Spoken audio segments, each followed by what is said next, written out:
mientras? Ok, Gracias. Pausar grabación de video. Bueno, somos poquitos pero sustanciosos, lo que hemos comentado. Muchas gracias. En esta ocasión a mí me toca presentar a una de nuestras ponentes en esta feria del libro. Quiero hacer la aclaración que este es un día muy especial, dado que es el Día Nacional del Libro, y bueno, estamos también celebrando el natalicio de Sor Juana Inés de la Cruz, una de nuestras primeras escritoras mexicanas. Y bueno, tengo el gusto de presentar a Angélica Peña Herrera. Ella vive en Cuernavaca y estudió pedagogía en la Facultad de Filosofía y Letras. Creo que somos el club de la Facultad de Filosofía y Letras.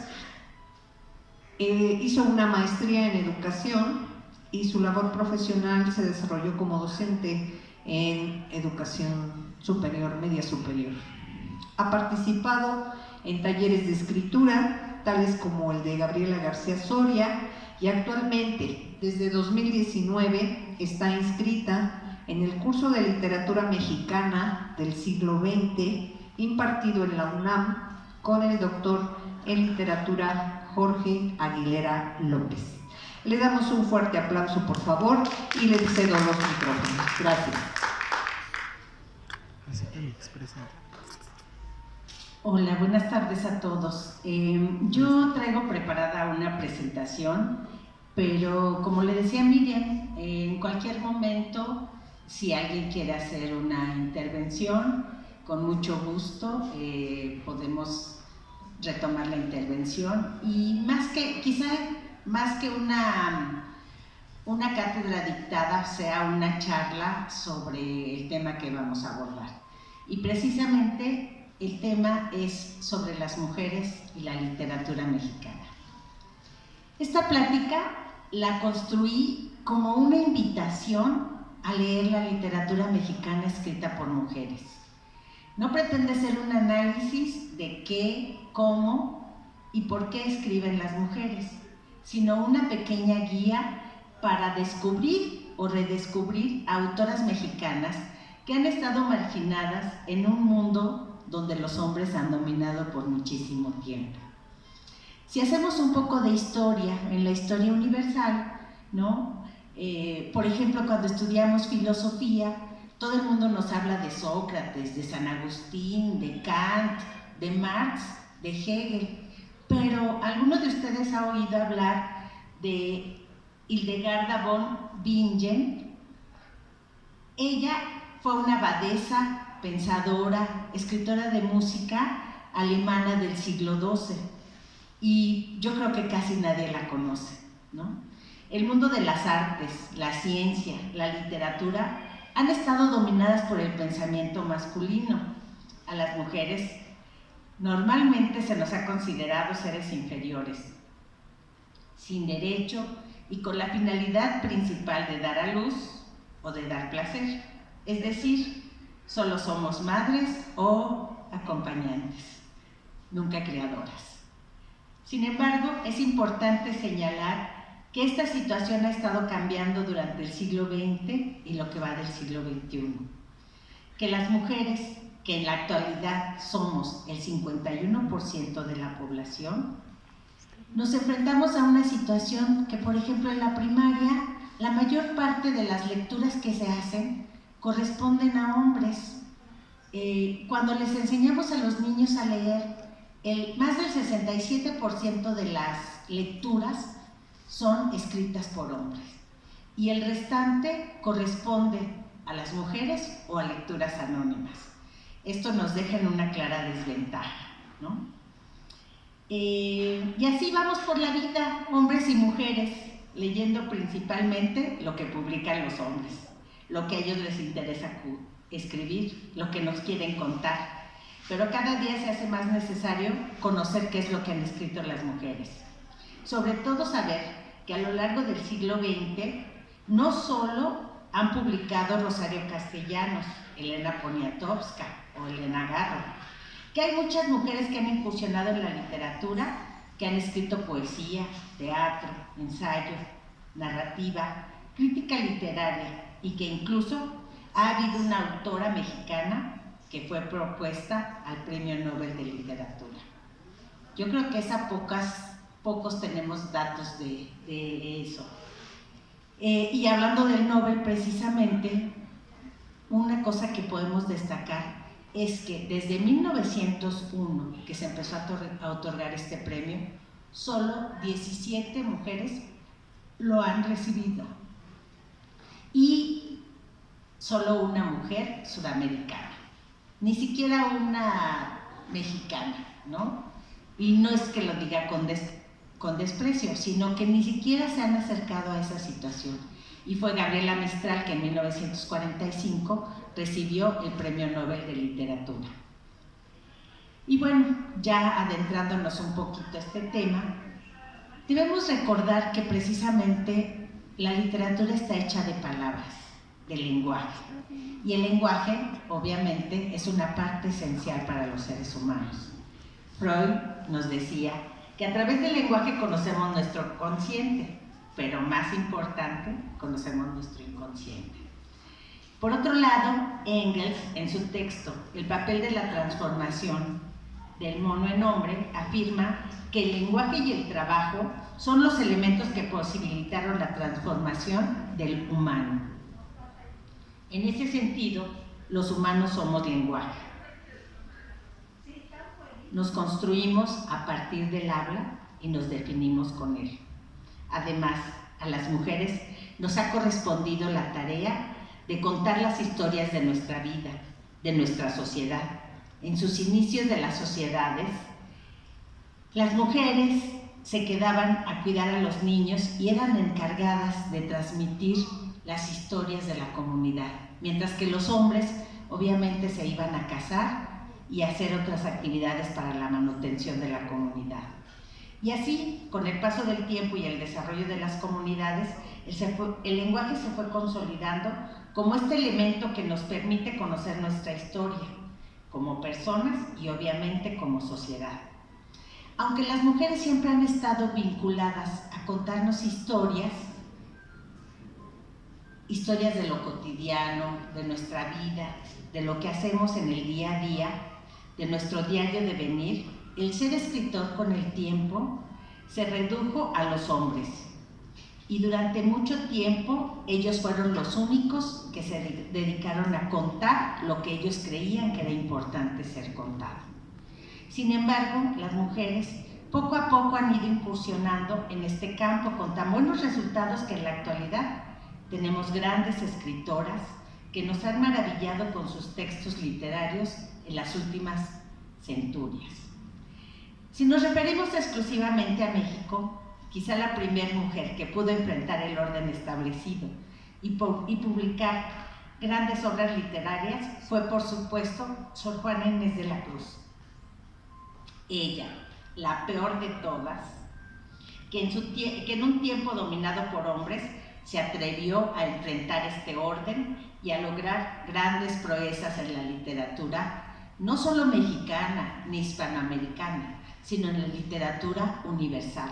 Fue una mujer grandiosa y que precisamente hoy sería su cumpleaños. Hoy estamos festejando un año más de su natalicio.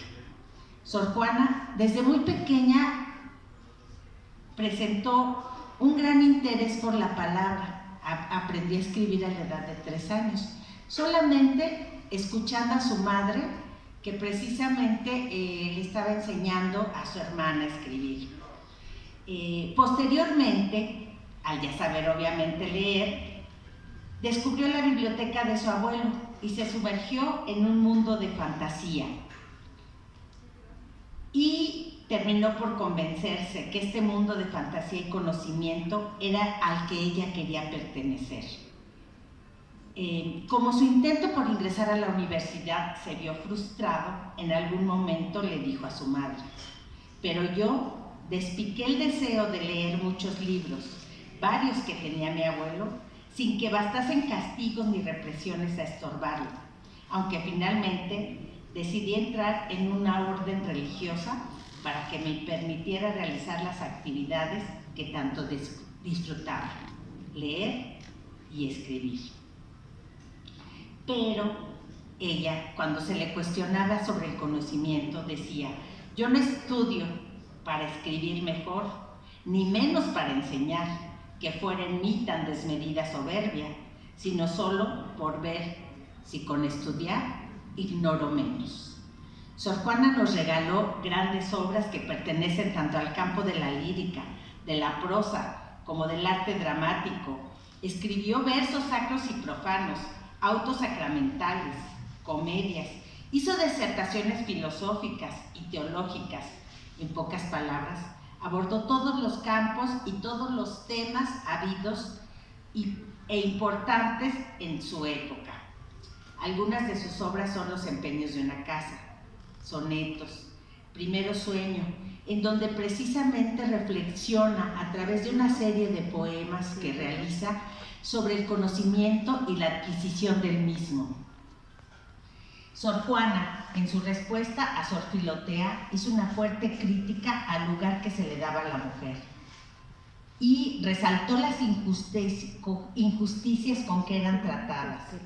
Resulta extraordinaria Sor Juana, ya que en un tiempo dominado completamente por hombres, ella sea la autora más importante y, como un homenaje, recordaremos algunos de sus versos más conocidos y que por mucho fueron muy adelantados a su época.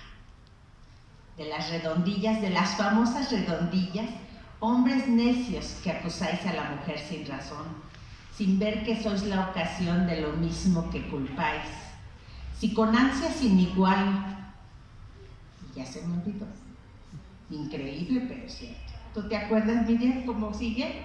Bueno, y de su libro Primero sueño, en donde precisamente se cuestiona sobre el conocimiento y cómo se adquiere un párrafo de alguno de sus sonetos. Y en el modo posible que concebirse puede todo lo invisible en sí, mañosa la representaba y el alma las mostraba, la cual en tanto, toda convertida a su inmaterial ser y esencia bella, aquella contemplaba. Participaba del alto ser, centella, que con similitud en sí gozaba. ¿Sí? Y bueno, obviamente recordemos que Sor Juana tiene como referencia a los poetas muy cultos de esta época, y su obra, la verdad es que representa esta cultura, este conocimiento que ella tenía, y cada uno de sus sonetos son altamente complicados, ¿no? Pero solo Sor Juana fue la única que escribió en la época virreinal. Obviamente la luz de Sor Juana podría haber opacado a cualquiera, ¿no? Incluso a los hombres. Pero realmente se tiene poca información sobre si las mujeres hayan escrito en este periodo. Pero para el siglo XIX tenemos unos datos interesantes, porque precisamente en el Senado de los Estados Unidos, para conmemorar el 4º centenario del descubrimiento de América, decidió organizar la Exposición Colombina Universal, que se llevó a cabo en la ciudad de Chicago, Illinois. Y se invitó a todos los países a participar, y precisamente se invitó a México. Y una cosa importante de esta celebración fue precisamente que se quiso destacar el papel de la mujer en la sociedad. Y en México se organizó la publicación de un texto donde se resaltaran a las mujeres que habían escrito hasta ese momento. Y en este marco se publica, para presentarse en la exposición, una antología de poesía titulada Poetisas Mexicanas, siglos XVI, XVII, XVIII y XIX, compilada toda ella por José María Virgil, y como dice su título, se publicaron en ella poesías de autoras nacidas en México durante estos siglos. Entre las mujeres incluidas se encuentran Mercedes Carrasco, Consuelo Fenoquio, María Santaella, Esther Tapia de Castellanos, entre muchas otras autoras. La antología presenta la obra de 14 autoras del México colonial y 81 escritoras decimonónicas. En 2016, Leticia Romero Chumacero, doctora en Humanidades, nos presenta la historia de mujeres que viven de la literatura en el siglo XIX, a través de su libro Una historia de zozobra y desconcierto, la recepción de las primeras escritoras profesionales en México, 1867-1910. Publicación que aparece en coedición con la Universidad Autónoma de la Ciudad de México y la editorial Gediza. En este texto, la autora nos presenta a escritoras del siglo XIX que vivían de su genio literario. Escribían no solo poesía, también publicaban colaboraciones en diario e incluso escribieron obras de teatro que se llegaron a representar. Sin embargo, también la autora hace mención de que muchas de estas autoras fueron olvidadas porque precisamente en las antologías que se publicaron de finales del siglo XIX no aparecen sus nombres. Pero para recordarlas, precisamente la doctora Leticia Romero presenta su libro. Y bueno, en los últimos años se han hecho muchos esfuerzos por rescatar del olvido a las autoras, principalmente del siglo XIX. Y por supuesto que han sido mujeres interesadas en mostrarnos que en un mundo dominado por hombres, las mujeres han intentado romper las barreras que las han marginado en este mundo de literatura. Ya para inicios del siglo XX, una participación más activa de las mujeres en el campo literario. Y no solo publican poesía, también publican obras de teatro, pero entran de lleno en la narrativa. Y así, en 1902, María Enriqueta Camarillo y Roa de Pereira, la única mujer que ha sido propuesta para el Nobel de Literatura en 1951, publica su libro de poesía, Las consecuencias de un sueño. María Enriqueta nació en Coatepec, Veracruz, en 1872. Estudió música, fue maestra de piano, escribió poesía, novelas, cuentos, teatro, preparó libros de lectura para la infancia, realizó traducciones y escribió ensayos. Asimismo, también ganó varios concursos literarios. En 1951, la escritora mexicana fue nominada al Premio Nobel de Literatura. Una dama de sus talentos y logros podría ser seleccionada para este gran honor, que sería no solo para ella en persona y para su estado natal de Veracruz, sino para todos los hispanoamericanos, escribió el profesor de la Universidad de Oregon, Levi O. Wright, quien presentó la nominación en su carta dirigida al Instituto Nobel. Hasta ahora, la única escritora mexicana que ha contendido por el Nobel, y su obra se encuentra en la biblioteca digital de la Casa Museo María Enriqueta. Judith Martínez Ortega nace el 17 de febrero de 1908, escritora, coleccionista de arte y empresaria mexicana. Escribe un solo libro de relatos que se llama La Isla, pero con una intensidad y una profundidad tan grandes que vale la pena resaltar su nombre. Este libro de relatos se llama La Isla y es un texto en donde narra la vida de los presos que están en el penal de las Islas Marías. Ella vivió ahí un tiempo como secretaria del general Mújica. Sus relatos son descarnados y habla de los momentos que obviamente viven los presos durante su estancia en el penal. De su cuento, parto el siguiente párrafo. Le devuelvo aquello al médico y lo manipula hábilmente. Lo tiende en algo, acerca su boca y empieza a soplarle, a hacer no sé qué, hasta que oímos un grito y luego otro. Un llanto más de un niño que mañana será golpeado por una madre furiosa, harta de verse rodeada de chiquillos hambrientos y sucios. Nelly Campobello, la escritora por excelencia de la Revolución Mexicana. Nelly nació en Villa Ocampo, Durango, pero muy chica la llevaron a vivir a Parral, Chihuahua, donde vivió de cerca todo el proceso de la Revolución Mexicana, sobre todo la Revolución de Villa. Muy joven llega a México. Su pasión, su gran pasión fue la danza. Fundó la Escuela Nacional de Danza. Trabajó mucho tiempo conjuntamente con su hermana Gloria Campobello en la investigación y la difusión de las danzas autóctonas.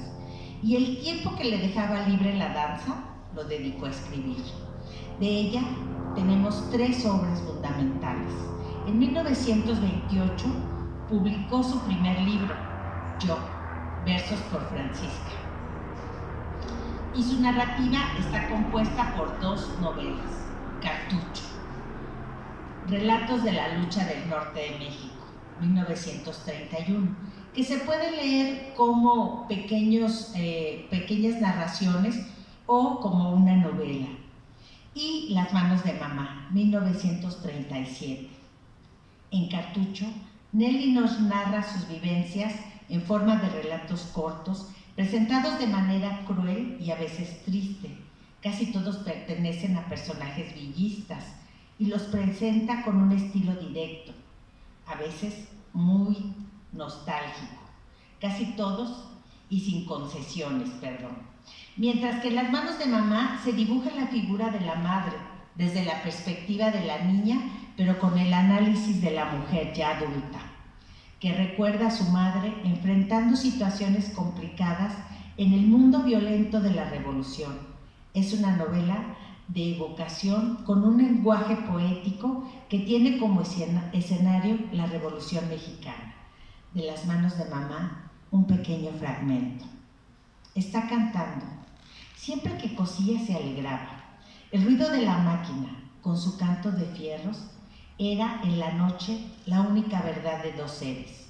Ella cantaba al ritmo de la máquina, una niña de acero en sus manos, dejándose llevar por ella y por sus cantos.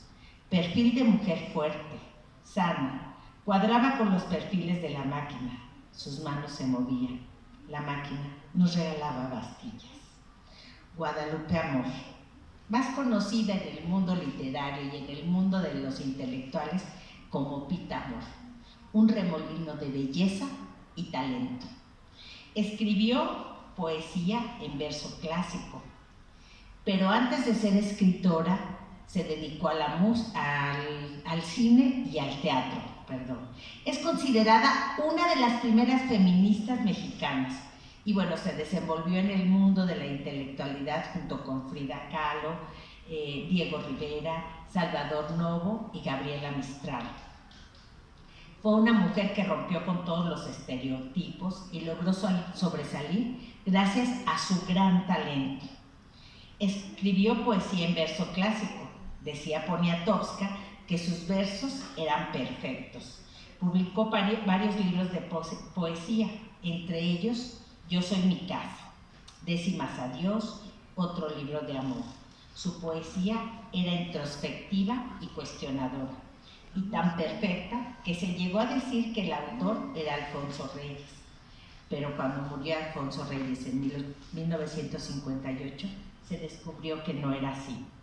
En prosa, escribió un libro de relatos llamado Galería de Títeres, 1959, donde con una prosa expresiva presenta relatos agobiantes de profunda soledad, pero no exentos de ternura.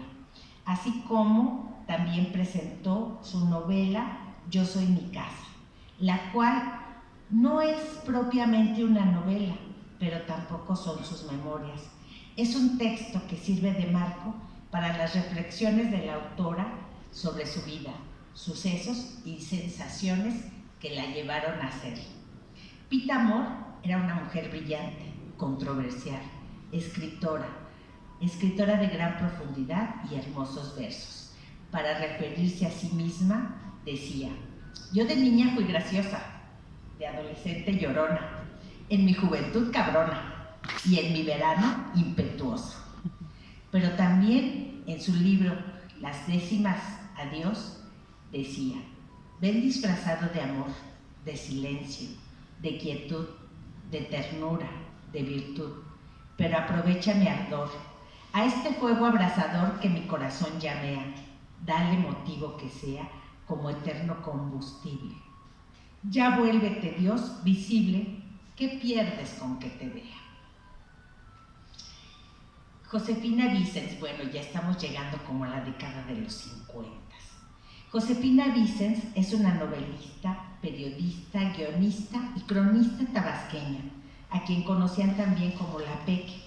Formó parte de una generación excepcional de narradoras. Elena Garro, Amparo Dávila, Guadalupe Dueñas, Inés Arredondo y Rosario Castellanos fueron de su misma época. Y perteneció a lo que se le conoce como la generación del medio siglo. Vivió intensamente, tan intensamente que sus padres le decían: ay, mijita, tú acabarás en la cárcel. Escribió solo 2 novelas, igual que se me fue el nombre del autor de Pedro Páramo, Juan Rulfo. Algún día Juan Rulfo y Vicens se encontraron y Juan Rulfo le preguntó: ¿y por qué no sigues escribiendo? A lo que ella le contestó: ¿y tú? ¿Por qué no sigues escribiendo? ¿No? Porque los dos escribieron solamente 2 libros. Por su novela escribió El libro vacío y Los años falsos, obras que la consolidaron en un lugar indiscutible de la narrativa mexicana del siglo XX. Por su novela El libro vacío, que fue muy bien recibida por la crítica y es considerado como uno de los mejores libros de la literatura mexicana del siglo XX. Recibió el premio Javier Villaurrutia en 1958. En esta obra, Vicens nos presenta un drama intimista totalmente, y es el drama obviamente de un escritor ante la necesidad de escribir, pero que cree que todo lo que escribe es mediocre, y esto le causa una gran angustia. ¿Y por qué se llama El libro vacío? Porque precisamente el escritor dice que se compra 2 cuadernos. En uno va a escribir todo lo que le sucede de manera cotidiana, y en el otro va a escribir su gran obra literaria. ¿Pero qué cree? Que solo el de su vida cotidiana lo llena, mientras que el otro se queda vacío. Y bueno, aquí nos presenta un drama al que quizás se enfrentaban muchos de los escritores. ¿Qué es lo trascendente para escribir?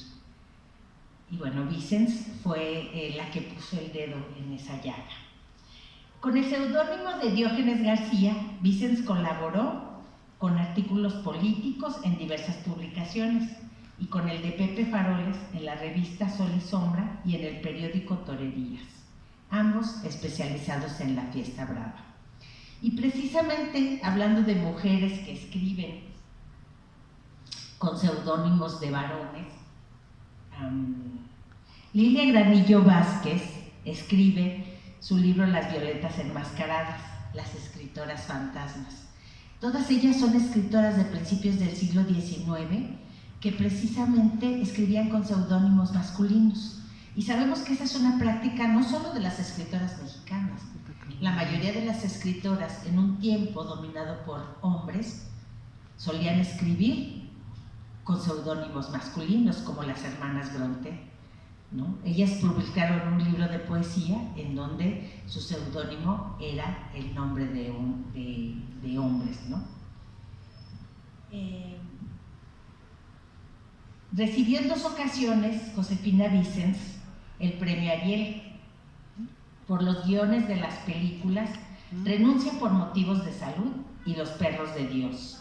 Josefina Vicens, una autora de obra muy breve pero intensa, en la actualidad es considerada como una autora de culto. ¿Y a qué nos referimos con autoras de culto? Precisamente son estas autoras que están siendo redescubiertas y que su obra está siendo reevaluada y revalorada, y que muchos estudiantes de literatura e investigadores están abordando los temas que ellas desarrollaron en su tiempo. En México Por el simple hecho de ser mujer, todo queda invalidado. En México, apenas una mujer es un poco inteligente, tiene otras aspiraciones, quiere trabajar, escribir, hacer algo, todos se confabulan para ver qué le hacen, cómo la destruyen, cómo la dañan. Esto decía Elena Garro. Elena Garro, la siempre perseguida, nació en Puebla. Vivió su infancia en Iguala Guerrero. Después se trasladó a la Ciudad de México. Hizo estudios en la Facultad de Filosofía y Letras de la Universidad Nacional de México. Trabajó como coreógrafa en el teatro de la universidad. Incursionó en la danza, el periodismo. Escribió obras de teatro, poesía y varias novelas. Su obra es de gran importancia para la literatura mexicana y en general para las letras hispanoamericanas. Su narrativa nos transporta a mundos mágicos y nos muestra que la percepción del tiempo es completamente relativa. Sus historias nos remiten tanto a espacios urbanos como al campo mexicano. Es una autora que le dio voz a los grupos campesinos tan olvidados en nuestro país. Escribió varios artículos precisamente narrando las injusticias que se cometían en contra de los campesinos y el despojo de tierras que se hacía de los campesinos en Morelos. Tuvo una fuerte relación precisamente con Rubén Jaramillo, un luchador social morelense, el cual terminó siendo asesinado de manera terrible por el ejército mexicano en 1962. Y Elena Garro precisamente narra gran parte de lo que le sucede a estos grupos marginados que viven en el estado de Morelos. En 1957 publica en la revista Mañana la obra de teatro Un hogar sólido.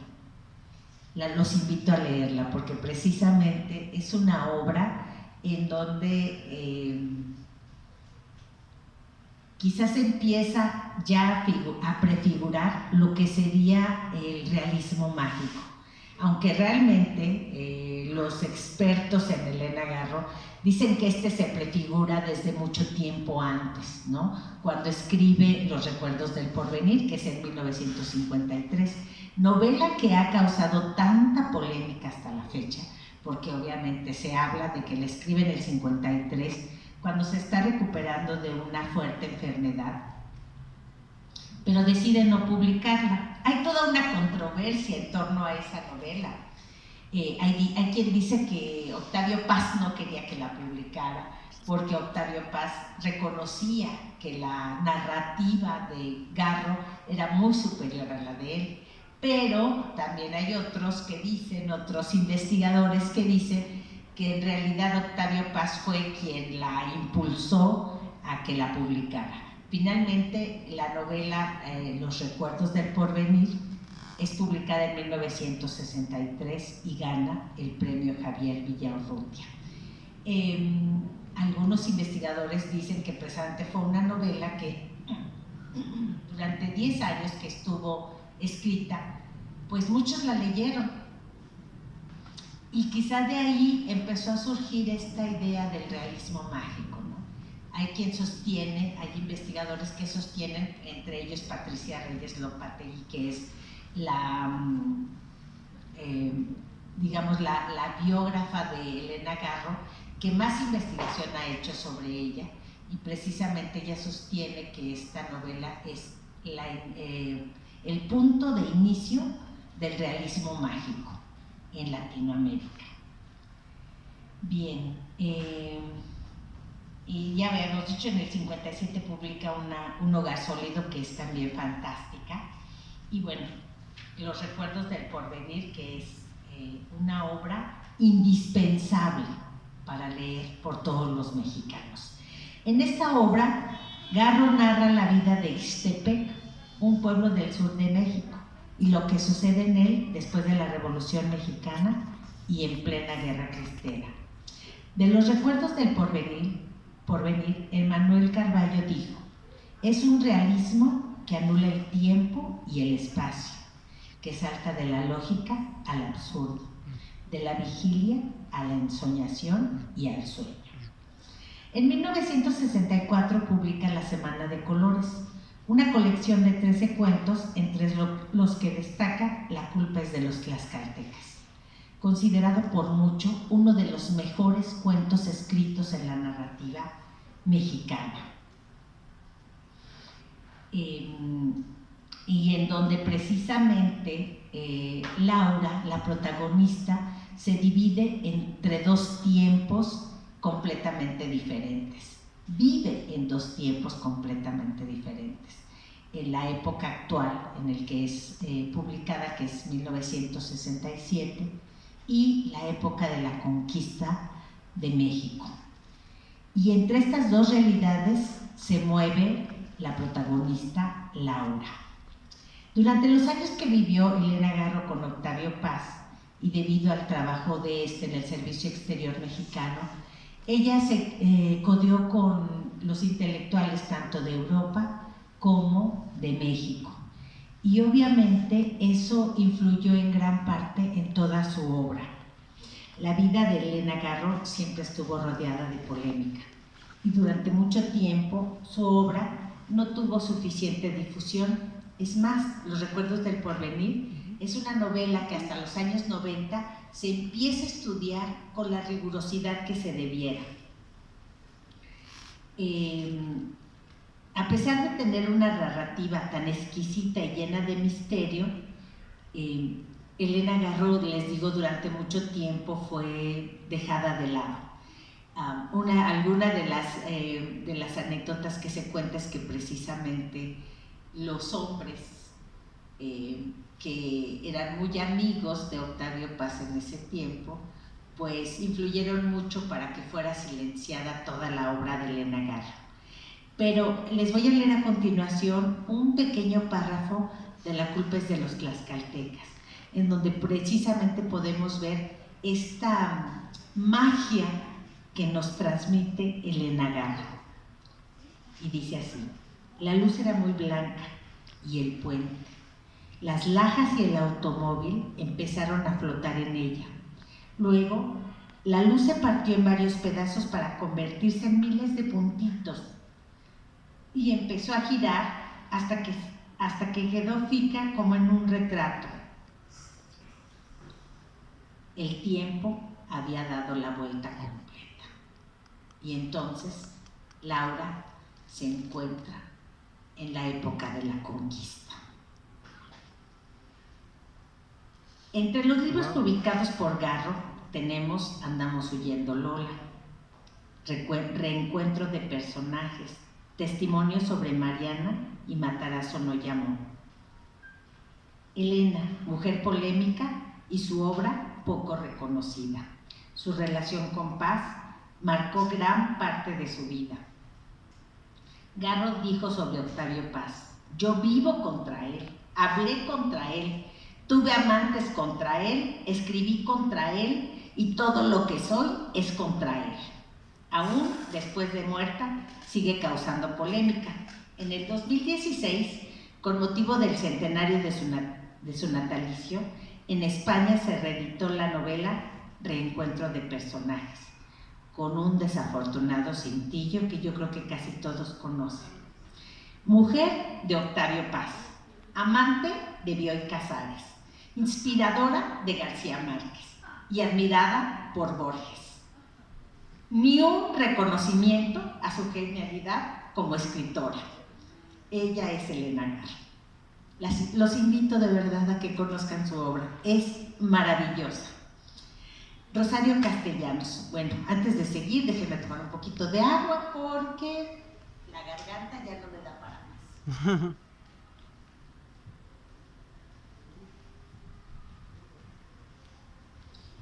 Si alguien quiere hacer aprovechando este momentito, alguien quiere hacer algún comentario, aprovechando este espacio breve, en lo que tomo el respiro para el segundo aire.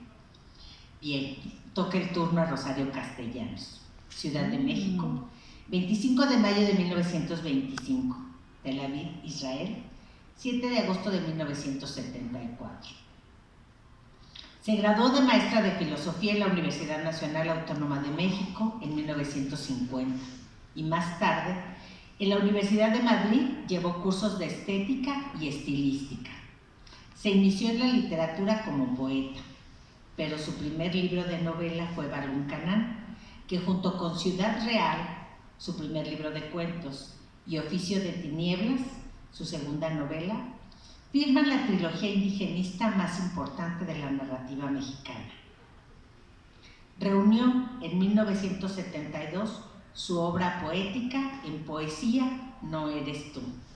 Y desde 1950, año en que publicó su tesis sobre la cultura femenina, la escritora no dejó nunca de incursionar en el ensayo. De toda su obra, incluyendo su único volumen de teatro, El Eterno Femenino, se desprende una clara conciencia del problema que significa para la autora la doble condición de ser mujer y ser mexicana. Lo que busco cuando escribo es descubrir cosas. ¿Por qué vivimos? ¿Por qué vivimos de determinada manera? ¿Cómo podemos realizarnos? Dijo Rosario Castellanos a Emanuel Carballo en una entrevista publicada en Protagonistas de la Literatura Mexicana. Un libro en donde el crítico literario revela que para él, Rosario Castellanos, fue una de las principales precursoras del movimiento de liberación femenina. No solo por las ideas que expuso en sus textos, sino por la capacidad que desempeñó con que desempeñó las tareas docentes, administrativas e intelectuales. En una sociedad como la nuestra, organizada en torno a conceptos diseñados por los hombres para su propio beneficio, Rosario Castellanos desterró el lugar común de la inferioridad de la mujer respecto al hombre. Su inteligencia, coherencia y aptitud para las letras estuvieron por encima de casi todos los miembros de su generación. Se habló de igual a igual en ciertos aspectos con escritores tan valiosos como Jaime Sabines y Carlos Fuentes. Pero ellas no son las únicas ni las mejores. Hay también grandes escritoras que han abordado los más diversos temas y han aportado a la literatura mexicana textos que merecen ser conocidos. De la generación de medio siglo tenemos a Guadalupe Dueñas, cuyos relatos han sido traducidos a diferentes idiomas y se caracterizan por enfocarse en cosas mínimas de la realidad. Emma Dulujanov, que se dio a conocer en el mundo de las letras con su libro Cuentos del Desierto, cuya acción se sitúa en los pueblos de los indios mayos.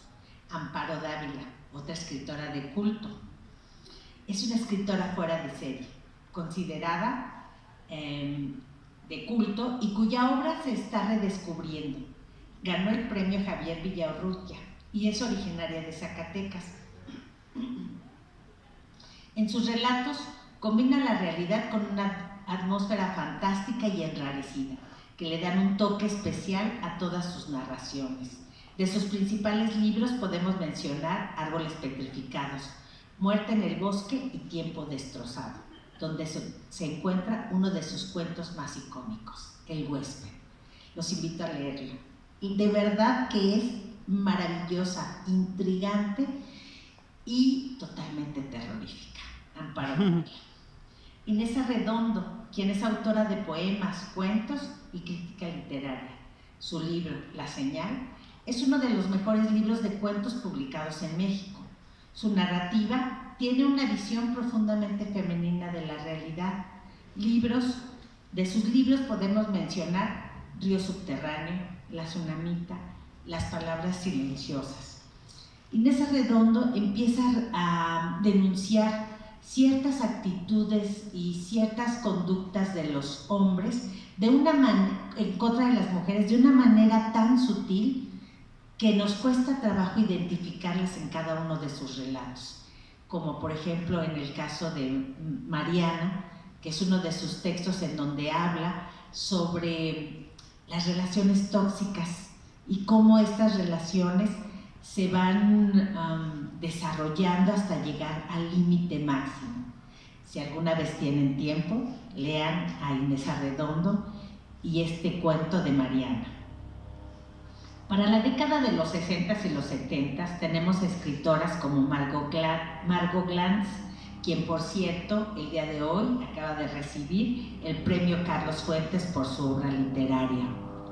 Margot Glantz nació por casualidad en México, pero se quedó a vivir aquí. Es escritora, ensayista, crítica y especialista en teatro. Estudió literatura y un doctorado en letras hispánicas en la Sorbona.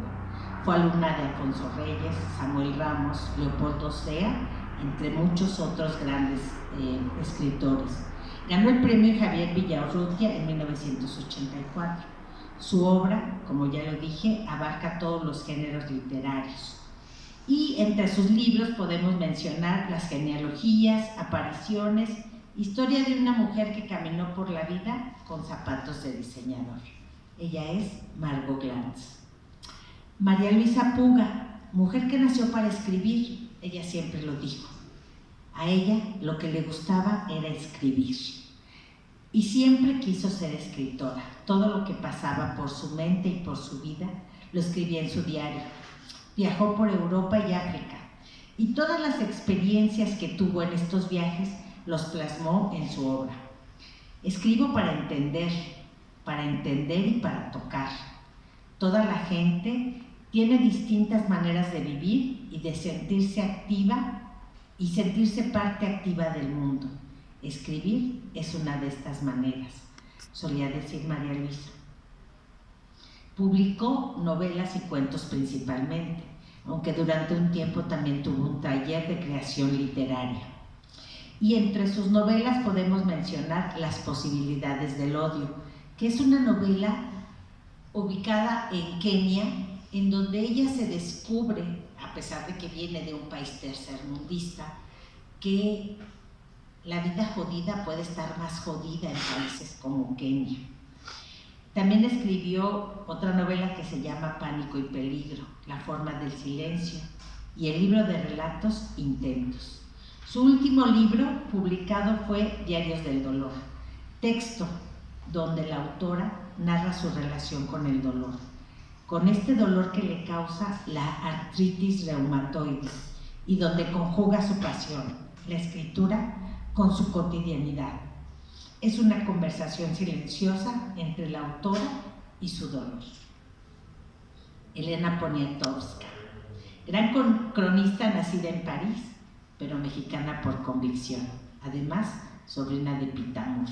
Pero Pita Amor le prohibió que usara el apellido de Amor, para que nunca le hiciera sombra.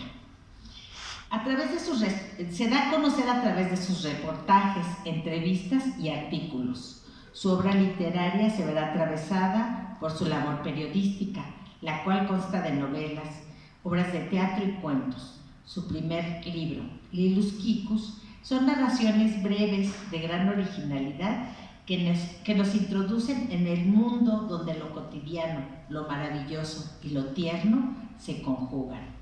Precisamente Lilus Kikus es una joven de 13 años que está descubriendo el mundo.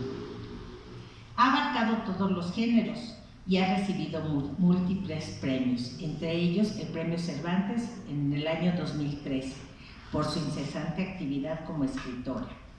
Entre sus obras podemos mencionar Hasta no verte, Jesús mío, La noche de Tlatelolco, Finísima y Todo empezó en domingo. Desde el año 2008, el gobierno de la Ciudad de México instituyó el Premio Iberoamericano de Novela Elena Poniatowska, que se otorga en la categoría, obviamente, de novela, y es uno de los pocos premios con nombre de mujer. Ángeles Mastretta, y Ángeles está aquí porque es mi placer culposo, diríamos. Me encanta Ángeles Mastretta. Estudió en la Facultad de Ciencias Políticas y Sociales de la UNAM. Escribe crónica, ensayo, poesía y narrativa. En su obra literaria destaca principalmente la visión femenina de los años 70 y 80. Rompe con los cánones impuestos a las mujeres. Su escritura nos atrapa fácilmente y desmitifica el papel de la mujer en una sociedad profundamente machista.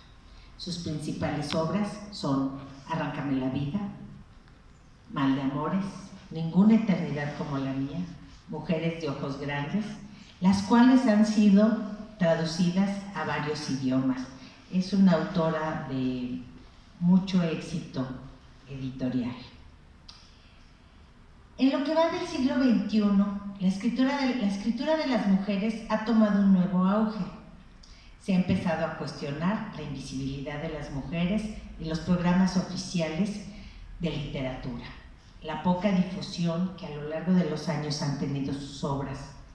Pero que no se difundan no quiere decir que no existan. Incluso en estos tiempos, las mujeres escritoras han buscado sus propios espacios para difundir la literatura escrita por mujeres. Por ejemplo, para recuperar a las escritoras del pasado, se han desarrollado programas como la colección Vindictas, que por cierto, Vindictas significa en latín venganza.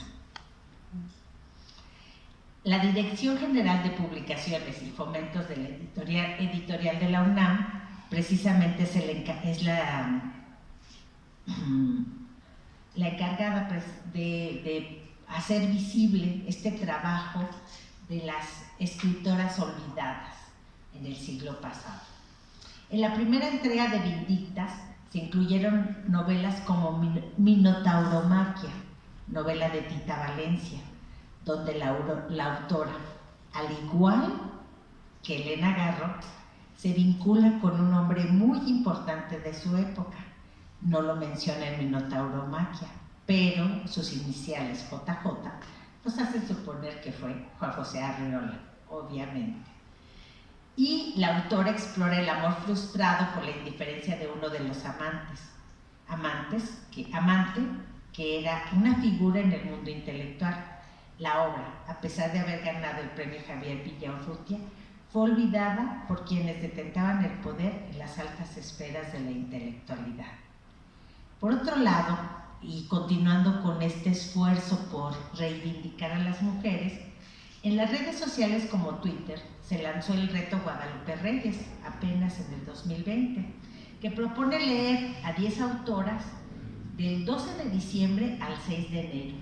Y así se han hecho en las redes sociales diferentes propuestas que tienen como finalidad recuperar a estas autoras que han sido invisibilizadas.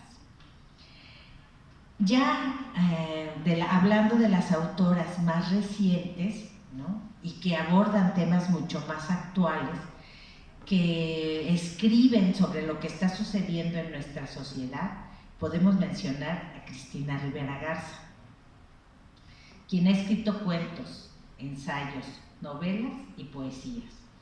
Es autora de más de una docena de libros, como Nadie me verá llorar en 1999, La muerte me da en 2007, Autobiografía del algodón en el 2020, Temporada de huracanes y la última, El invencible verano de Liliana. En esta novela narra el feminicidio de su hermana en los años 90 y con ella ganó el premio Javier Villaurrutia. Además, fue una novela que despertó, más bien cuando le entregaron el premio, despertó gran polémica porque precisamente Garrido, uno de los jurados que habló ahí en la entrega del premio, de repente le empezó a regañar como si fuera su alumna, siendo que ella es una profesora, docente con doctorado, escritora de muchos años y de muchas tablas, ¿no? Y se sigue viendo cómo los hombres siguen queriendo dominar a las mujeres, ¿no? Brenda Navarro, otra autora muy joven, a los 31 años publica su primer novela, Casas Vacías, obra donde aborda temas de feminismo, de dolor, de las desapariciones, sobre la maternidad. Y en este año, 2022, publica la novela Ceniza en la boca, donde los temas que toca principalmente son la migración y el racismo. Orfa Alarcón escritora y editora nacida en Nuevo León. En su obra aborda temas como la violencia, el narcotráfico, el crimen organizado. Sus libros más conocidos son, y con los nombres de las novelas, precisamente vamos a ver, porque ella se enfoca en este tema de la violencia. Sus novelas son Perra Brava, Loba y Beach Doll. Y podemos seguir mencionando a muchas autoras contemporáneas como Valeria Luisel, Verónica Guerrero Cés, Laia Jofresa, Guadalupe Nettel, todas ellas mexicanas, todas ellas contemporáneas y todas ellas publicadas para ser leídas. Para concluir, quiero invitarles a descubrir la literatura escrita por mujeres y mencionarles esta frase de Norberto Bobbio que la acabo de escuchar hace poquito y me encantó. La mejor forma de conocer el grado de civilización de un pueblo es la situación en la que están las mujeres. Muchas gracias.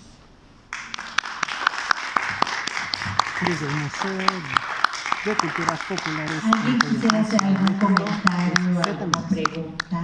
Bueno, yo quiero hacer un comentario antes de terminar. El texto que narra, que habla sobre Rosario Castellanos, está tomado de la página de gobierno, de la página de cultura del gobierno de la República Mexicana. Todo lo demás es de autoría personal. Bien, ¿algún comentario, alguna pregunta?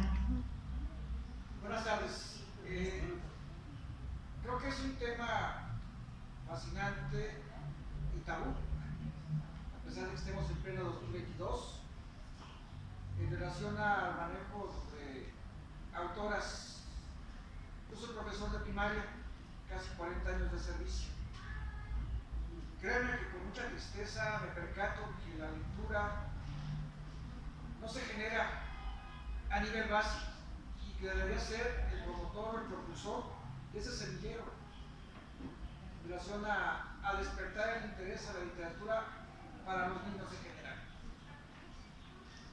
Yo creo que su plática, su ponencia es muy interesante en el sentido de que no se conoce esa información de manera abierta, grande, entrevistada, pero también se debe de ver en las nuevas generaciones, proyectar el trabajo hacia la gente joven, proyectar el trabajo hacia la niñez, porque uno ya está viejo y ya no cambia uno sus paradigmas.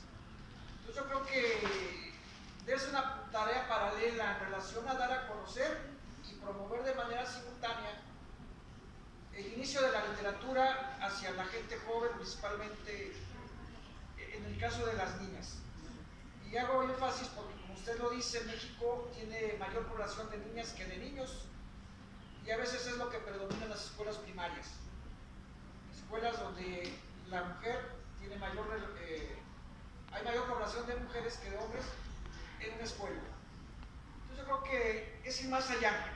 Ya no es tanto ahorita, bueno, sí es dar a conocer, pero sí es también impulsar esas nuevas generaciones. Yo desafortunadamente, los años que llevo de servicio, no me ha tocado tener alguna alumna o algún alumno que destaque en esto, en relación a interesarse en la literatura. He tenido algún futbolista, he tenido algún boxeador, pero alguien que se enfoque en la cuestión de la literatura, no. Entonces yo creo que esa sería una reflexión a futuro. También yo me lo llevo de tarea, el promover estas acciones a la niñez, sobre todo estas nuevas generaciones, en relación a la última y penúltima autora, en relación a la temática que establece, hablan sobre la contemporaneidad y la violencia social que se vive, que es un rasgo distintivo actualmente, pero no es de ahorita. Esto es un proceso de años que va culminando un clímax ahorita en lo que estamos viviendo. Y necesitamos tener escritoras mujeres que hablen también en relación a la paz, al amor y al deseo de superarse. Sería todo.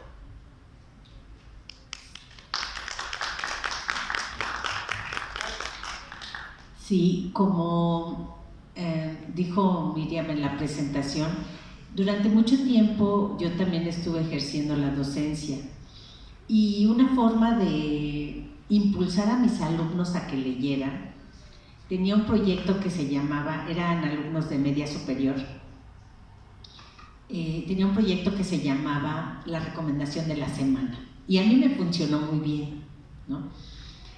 Cada semana, en cada grupo, escogía una novela de mi agrado, obviamente, ¿no? Porque les platicaba de qué trataba la novela, novelas que yo había leído. Y bueno, varios de mis alumnos terminaron leyendo las novelas. Recuerdo que una vez recomendé, no era una novela de mujeres, era una novela de René Avilés Padilla, la de...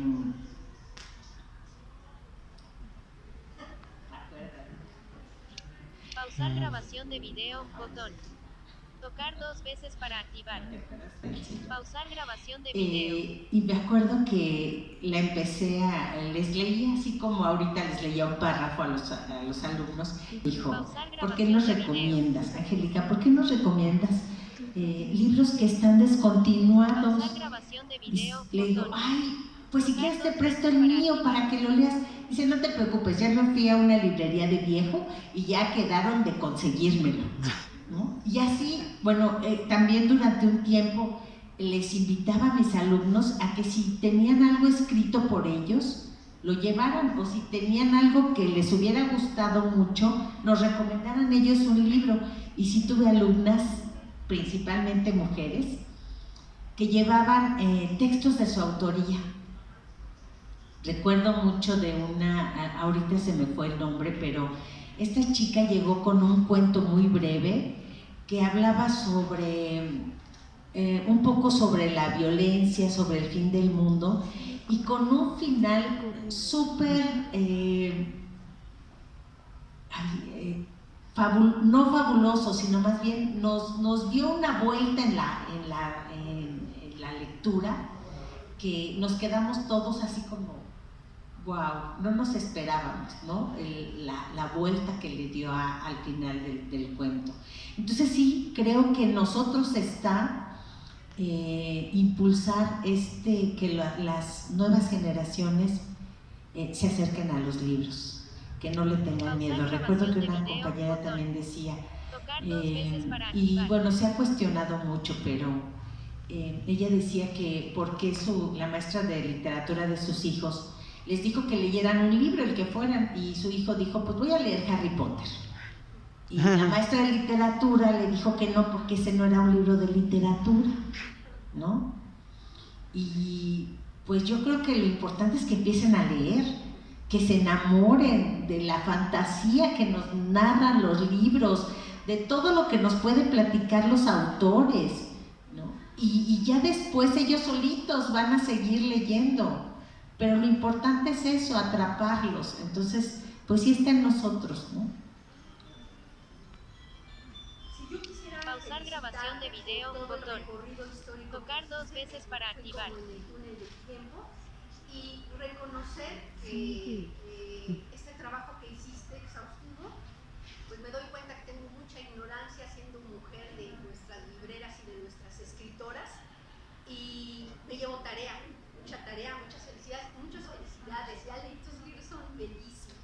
Y esa parte hermosísima, porque soy mujer, me gusta mucho la novela y te identificas con las escritoras en esta parte sensible, real de tu espacio, es riquísimo. Entonces, pues muchas felicidades a ambas, y también en este momento de aniversario de Sor Juana nos viene muy bien ese reconocimiento. Felicidades. Muchas gracias por lo que me dijeron. Bueno, yo también quiero felicitarte. Fue maravilloso escucharte, maravilloso este recorrido. Y a mí nada más, yo esperaba que mencionaras a Fernanda Melchor, pero pues me quedé esperando a la Fernanda, ¿no? Pero bueno, me imagino que en otra ocasión la vas a mencionar. Y es que la verdad es una lista mínima, Sí, mínima, claro, o sea, hay tantas escritoras mujeres en la actualidad y desde antes, ¿no? O sea, hay tantísimas que finalmente, pues, termina uno haciendo una selección y una selección a veces muy subjetiva, ¿no? Lo que has leído, lo que más te ha gustado. Sí he leído a Fernanda Melchor y se me pasó por completo, he de decirlo. Otra cosa es con relación a lo que mencionaba el maestro. En la Facultad de Química de la Universidad de Sonora hay una profesora de química orgánica que cada semana inicia su clase y les pregunta a los alumnos: ¿quieren una historia de vida o de muerte? Y ya los alumnos le dicen, pues de vida, de muerte. Y saca un pedacito de alguna novela que hable acerca, pues, de la química y de la vida o de la muerte. Por ejemplo, habla de muchas novelas de detectives y por qué el muerto era azul, ¿no? Y lo relaciona con su clase de química orgánica, pero también les hace ver a los muchachos que existe esa novela y les da un pedacito para que ellos la busquen. Y casualmente, el año pasado recibió un premio y una de sus estudiantes llegó y le dijo: maestra, yo fui su estudiante y me impactó tanto la forma en que decía las historias de vida o muerte que usted me impulsó a estudiar literatura, no química. Dejé la química y me fui a la literatura y acabo de ganar un premio en España por el libro que yo escribí, porque con usted vi que yo podía ser escritora. Entonces yo creo que los maestros son fundamentales en este trabajo. Yo también, por mis maestras, mis maestros, es que me enamoré también de los libros. Gracias. Sí, y haciendo una precisamente breve acotación, creo que las maestras y los maestros de literatura tenemos como la obligación de buscar eso que les pueda atraer a los chicos para que precisamente se empiecen a enamorar de la literatura, ¿no? Esa es parte de nuestra formación. Entonces, y bueno, todos los que estamos aquí en parte somos promotores de la lectura. Por algo estamos aquí, ¿no? Por algo estamos coincidiendo en este espacio. Sí, gracias.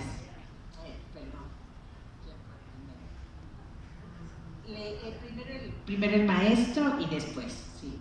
Bueno, aquí a mi lado tengo el gusto de conocer a una escritora. Créanme que conocer la vida de una persona que se dedica a la literatura es tan atrayente que la misma aventura de escribir sobre la vida, sobre los hechos, muchas veces lo anteponen ante sus propias necesidades. Yo hace como 20 años traté de escribir algo, tratar de corregir un texto en los libros de primaria. Y después de investigar todo el mecanismo que implica, me dijeron: tú no eres una persona emérita que ha fallecido. Lo escrito está muy bien, pero eso no corresponde a lo que manejamos aquí en la Secretaría. Hoy, después de 20 años de conocer a esta excelente mujer, su hija, una niña, ¿cuántos libros lleva así? Como 9 libros. ¡Guau! Créanme que ese esfuerzo tan constructivo que ha generado y heredado Jesús María Alfano a su hija es de admirarse. Yo creo que eso está en manos de cualquiera de nosotros, de impulsar y sobre todo promover a estas personas. Claro que sí. Permítame tantito, nada más para contestarle al maestro. Los maestros sí tienen ese compromiso pero yo creo que más que el compromiso del maestro es el compromiso de la casa, porque si nosotros como papás o como mamás no leemos ni no fomentamos ese tipo de actividades, entonces pues no le dejemos la carga al maestro, porque el maestro tiene un programa que continuar, ¿no? Sí pueden ser las actividades como lo que proponía de la química. Yo recuerdo que, por ejemplo, en la secundaria, hacer leer en la secundaria a una persona era muy complicado. Sin embargo, la maestra de literatura decía: son ustedes 35, quiero un libro diferente de cada uno de ustedes y los vamos a guardar aquí. Y cada semana, cada viernes, todos teníamos el compromiso de llevarnos un libro diferente a casa para poder leerlo el fin de semana. Y cuando regresábamos, nosotros teníamos que dar nuestro reporte a la maestra. Pero eso en cierta forma nos obligaba a leer, y eso es otra dimensión, ¿no? Es como fomentar lo que es el hábito de la lectura. Y bueno, en este caso sí les pido que se pongan de pie a María de Jesús Villalpando y a Phoebe, por favor, porque ella es de una editorial independiente que vino a visitarnos en este momento y lleva una trayectoria muy grande, y como mujer, y como madre, y como mujer independiente hoy, como Sor Juana Inés de la Cruz, te damos la más cordial bienvenida, y también a la hija, porque ha fomentado en ella lo que es la escritura, y llevar a los 11 años o 12 años que tiene Phoebe 9 libros de cuentos, es una maravilla, la verdad. Y pues muchas felicidades para ustedes también. Gracias. Ahora sí, por favor. Eso de los maestros sí es cierto. Mi hijo estuvo en una primaria que se llama Santiago R. de la Vega, en la delegación Benito Juárez, y es admirable cómo la directora Elizabeth García Arcos nos impulsaba a los papás. Los lunes de la ceremonia decía: ¿quién viene a leerles los martes o los miércoles? Es una fascinación como padre de familia ver a unos pequeñitos que no saben el ABCD, pero es un amor por hojear, por decir: enséñame a leer, enséñame a decir. Y yo como lectora lo que puedo compartir es que llevaba libros pequeños, o sea, pequeños en diálogo, pero por la necesidad visual de mi hijo, entonces hacía un libro grande. Entonces yo leía el libro grande, pasaba las hojas, y un niño al final, todavía ahorita, eso fue en el 2006, todavía actualmente tengo esa cartita en mi cuarto que dice: gracias maestra, no soy maestra, por enseñarme a conocer el mundo fascinante de la lectura. Y se va hacia eso. Lo chistoso es que mi nombre es Dolores Isabel y el niño, su nombre es DJHA, y no recuerdo otro porque era una manera en que le decía a su papá, pero él tenía otro, su nombre, él así le decía a su papá. Entonces para mí siempre me queda esa satisfacción que sin ser maestra tuve la magia de sentarme en el piso, de abajo del pizarrón, leerles, y es algo que a mí me nutrió. Al momento que acabó la primaria, pues no encontré en la secundaria, les aviso, esa alegría. Los adolescentes odian, aborrecen los libros, o sea, es lo que yo no entiendo. El gran amor que hubo en primero, segundo, tercero, cuarto y quinto, en sexto año ya no quieren ver libros. La maestra Judith Palacios les decía la dinámica: a ver, si se apuran a hacer esto de matemáticas, les voy a leer un libro que se llama 7 esqueletos decapitados. Pues nada más por saber qué era eso, se apuraban, aunque sea mal, decía la maestra. Entonces, si todos se apuraban entre todos en equipo, la maestra el tiempo restante de la hora de matemáticas la obsequiaba en leer de 20 a 30 minutos ese libro. Entonces, no es lo que usted acaba de comentar algo. En la escuela se enseña, en casa se continúa. Yo tengo la dicha de ser mamá de uno. También hay que entender que hay mamás que tienen 4, hay mamás que no pueden porque por economía tienen que trabajar. Entonces, gracias por dejarme compartir esta experiencia. Y sí existe en las escuelas, pero sí en la secundaria ya no se pudo seguir. Y ahí sí fue cuando me frustré, ¿no? Gracias por escuchar. Claro que sí. Muchas gracias.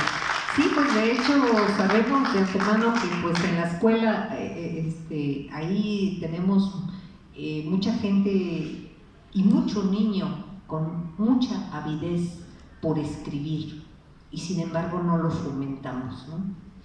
O sea, hay quienes se interesan por la pintura y nos llegan y nos enseñan el dibujo y dicen, mira mamá lo que hice, ¿no? Ah, sí, está bien, ya lávate las manos porque ya vas a comer, ¿no?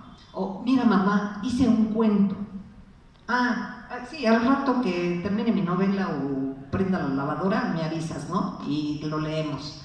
O sea, no le damos esa importancia a esta actividad de la lectura, del fomento de la lectura. Bueno, antes que nada me gustaría agradecerles por tomarse el tiempo de venir aquí y pues empaparnos de sabiduría, ¿no?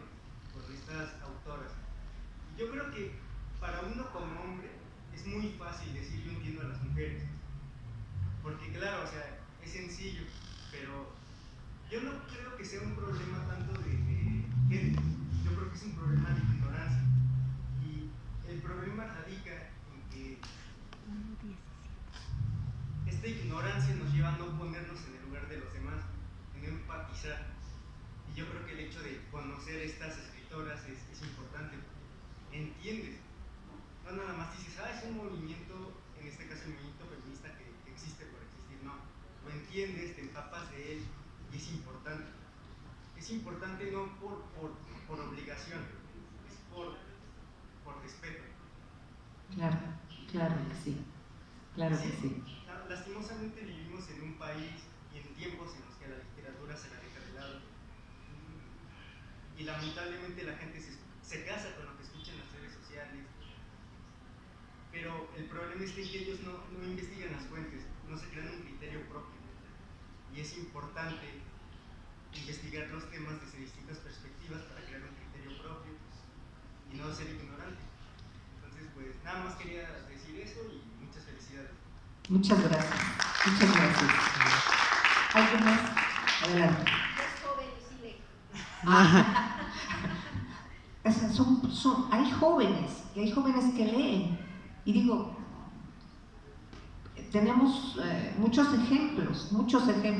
Ayer mencionaba en la experiencia de libreras, mencionaba yo la experiencia que tuve con el hijo del profesor Carlos Pereira, ¿no? O sea que él nunca se quedó con nada y bueno, no soltaba su libro y ahí estaba hasta que dijo, este es un vínculo que yo establezco con mi padre, ¿no? Y créanme que estar en la Facultad de Filosofía y Letras para nosotros fue una vivencia exquisita. ¿Por qué? Pues porque veías al maestro Carlos Pereira bajar de la escalera y decías, wow. Y veías a las 7, 8 de la mañana llegar al maestro Juan José Arreola con su capa y con su sombrero y era una belleza, ¿no? Estar ahí en esa facultad, la verdad, y a veces compartir algunas pues lecturas o algunas charlas que ellos tenían ahí en el área del aeropuerto que le mencionaba, que lo conocíamos nosotros. O sea, yo creo que ese acercamiento de los escritores con los alumnos o con la gente esa es otra de las herramientas que hace falta. Pero escritores, ¿no? Digo, a veces bajamos un poquito o degradamos un poquito el asunto porque decimos, ay, bueno, pues es que como no es Elena Poniatowska, entonces no voy, ¿no? O sea, tenemos ciertos estigmas o ciertas cosas que están establecidas, ¿no? Entonces queremos que el hijo escriba igual que García Márquez, no, pues no. O sea, el hijo va a escribir como él escribe, él tiene su propio estilo y su propia narrativa, ¿no? Entonces, ahí es donde creo que radican también algunos de los problemas que tenemos para impulsar a los jóvenes a lo que es la lectura. María de Jesús no me va a dejar mentir, pero por ejemplo, en una preparatoria, cuando fuimos en una ocasión a hacer un festival de lectura, bueno, de libro, una feria de libro, en una preparatoria en Tepozotlán, en el Estado de México. Se impulsó porque como ella es editorial independiente, dijo, bueno, pues vamos a promover cuentos o actividades o las escrituras que los chicos tengan, ¿no? Y pues dudamos en algún momento de que ellos efectivamente los pudieran entregar material. Y la sorpresa que nos llevamos al día siguiente, cuando llegaron con todo el material que ellos habían escrito, los estudiantes de la preparatoria, ¿no? Y unas cosas bellísimas y otras, bueno, pues no tan bellísimas, pero a lo que voy es de que la capacidad de escribir la tenemos todos. La capacidad de contar un cuento la tenemos todos. La capacidad para construir una historia la tenemos. El problema es que también tenemos cierta pereza que no lo podemos hacer. Porque si en este momento yo, por ejemplo, le digo, a ver, Susana, había una vez que...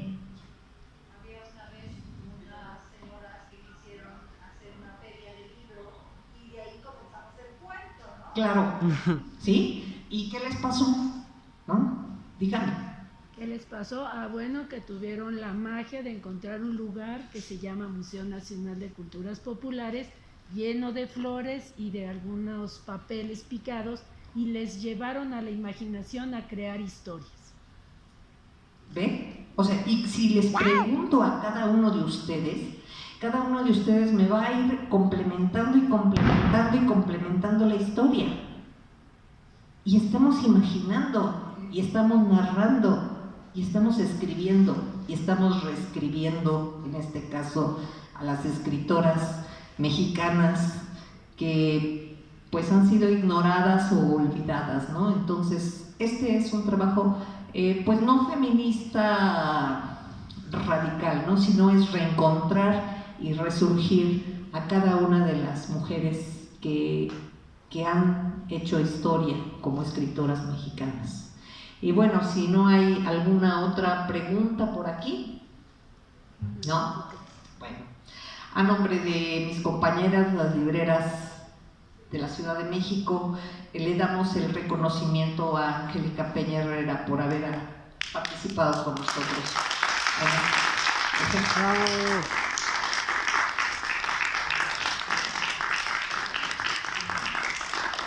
Y no nos queda más que pues agradecerles también su presencia y esperar que esto pues se siga fomentando para que sigamos adelante.